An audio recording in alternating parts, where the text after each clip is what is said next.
teman kita ini, Dokter Ami. Sore, Dokter Ami. Sore, Mbak Ari. Iya, jadi pakai Mbak ya. Ini teman SMA saya nih, Di tempat barengan sama Ara.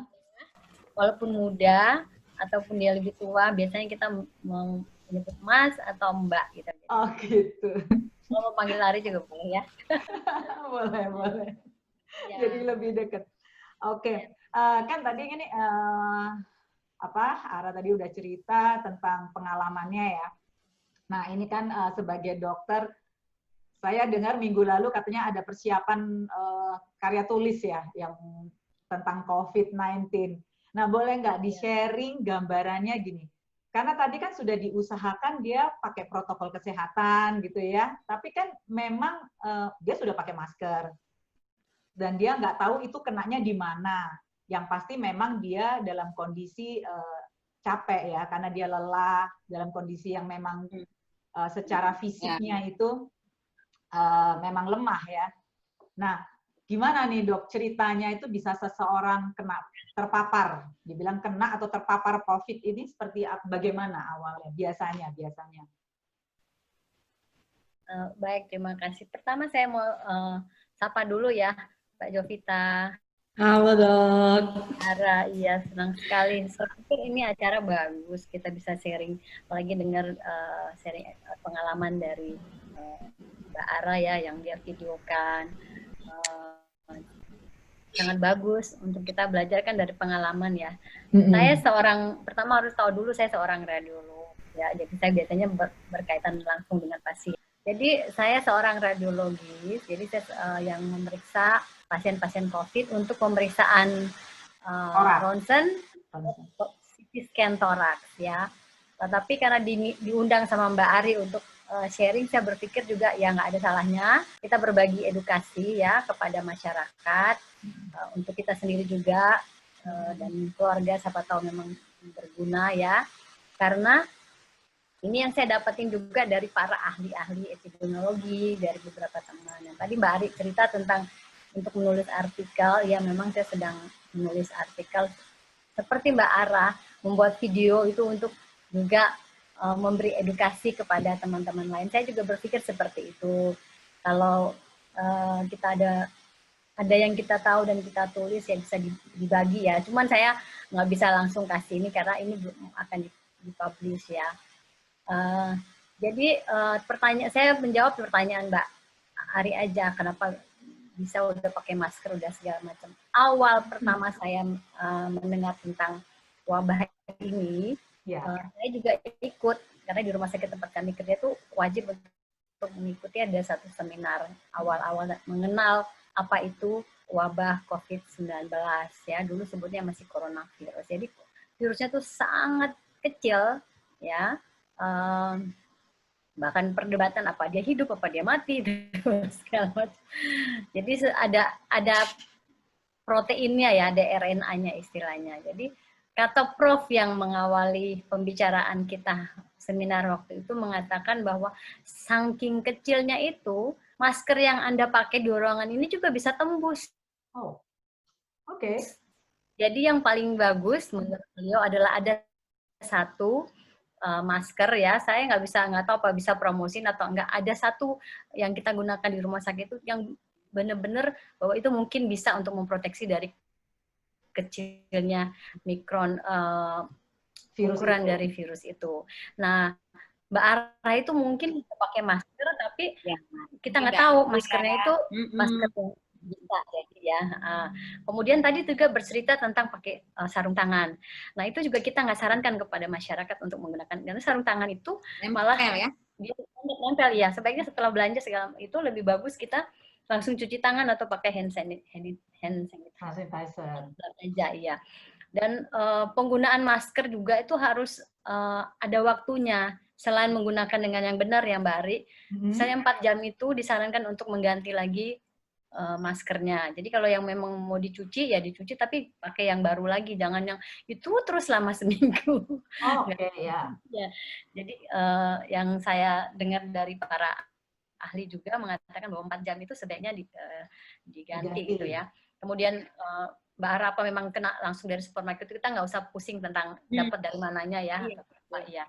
Karena daya tahan tubuhnya juga lagi turun ya, imunitasnya, kemudian bisa juga dari nggak sengaja ya, tangannya belum dicuci terus terkena. Jadi masker juga tuh nggak boleh disentuh sebenarnya. Begitu kesentuh itu dia juga bisa memindahkan ya. Kemudian bisa dari kena mata atau dari kita bicara-bicara ya, ada jaraknya 3 meter bahkan, makanya paling enggak jarak 1 meter untuk berbicara karena adanya perpindahan dari udara ya, itu kepada lawan bicara atau terkena. Bahkan ada yang penelitian mengatakan kalau udah bicara terus dropletnya ada yang terkena di meja sekitar situ kan masih bisa bertahan untuk beberapa jam dan terus oleh tangan lagi ya. Jadi benar-benar bahwa wabah ini mengajarkan kita untuk hidup lebih bersih saja ya, untuk menjaga dengan 3M sebenarnya, tapi saya biasanya tambahin 1M lagi. Jadi mencuci tangan sesering mungkin menggunakan sabun ya selama 20 detik, diharapkan bahwa itu udah bersih banget ya. Kemudian menggunakan masker dengan benar ya, jangan cuma naruh di sini atau di dagu atau di leher bahkan ya.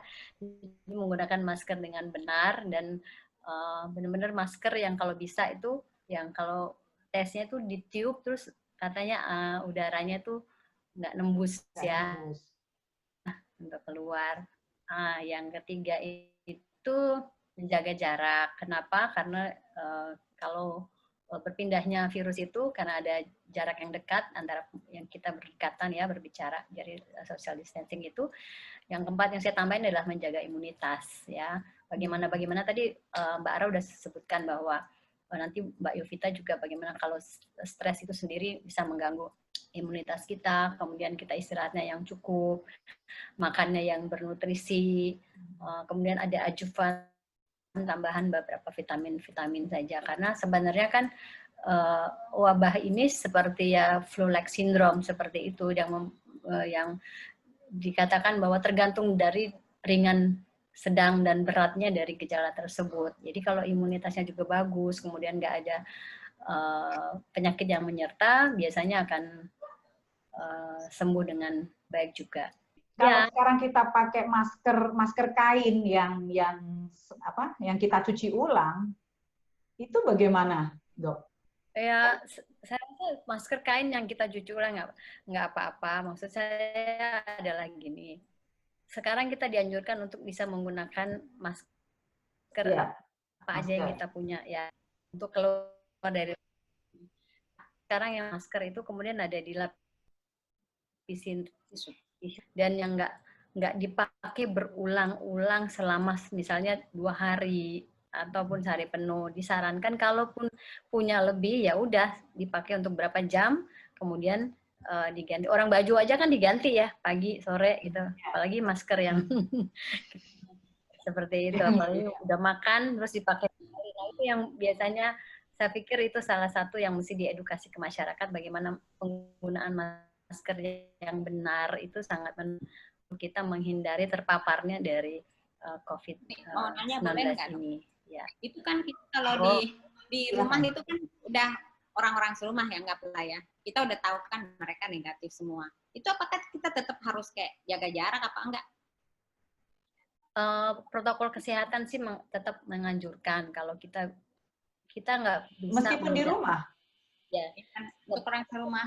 Ya, tetap harus kita menjaga jarak ya. Menjaga jarak karena Mbak Ara juga nggak tahu bahwa Mbak Bibi tadi kan udah misalnya ke pasar walaupun 2 minggu kemarin dites ya. Makanya tesnya itu kan berlaku untuk rapid test itu dulu 3 hari, tapi sekarang pemerintah mengatakan bahwa itu boleh untuk 2 minggu. Nah, Mbak Ara kan nggak tahu kalau bibinya tadi misalnya ke pasar atau ketemu siapa gitu loh. Jadi dia bisa jadi OTG gitu loh. Terus kita berdekatan dengan daya tahan tubuh kita sedang turun, ya bisa terkena. Makanya ada social distancing atau jaga jarak itu juga membantu untuk tidak terpapar. Walaupun kita di rumah, karena kecuali benar-benar pun ada yang kasus orang tua ya, nggak kemana-mana, terus terkena gitu loh. Dipertanyakan sama keluarganya, karena hasilnya itu ada yang positif gitu. Tapi kan yang ngunjungin anak cucunya, ada yang suapin, ada yang segala macam. Di tes ternyata yang datang itu yang positif. Yang istilahnya OTG. Jarak, iya OTG itu. Tanpa gejala. Ya, jadi tetap, jadi ikut. Tapi kan nggak ada salahnya mengikuti protokol ini karena kita harus saya selalu mengatakan ada 3 protagonis orang-orang yang harus membantu cepatnya kepaparan COVID-19 ini berakhir, yaitu individu, masyarakat, dan pemerintah. Kita nggak bisa salahkan 100% kepada pemerintah, kemudian individu itu bertanggung jawab. Jadi tetapi bagaimana pemerintah ini bekerja sama mengedukasi dengan benar para pemimpin agama, para pemimpin yang lain, itu untuk saling selalu berbagi ya apa yang ditahu. Yang paling penting adalah bagaimana kita patuh kepada peraturan di mana pemerintah kita itu kita berada di pemerintahan yang mana gitu loh. Jadi kalau misalnya pemerintah menganjurkan untuk protokol kesehatan, ya monggo diikutin gitu ya. Oke.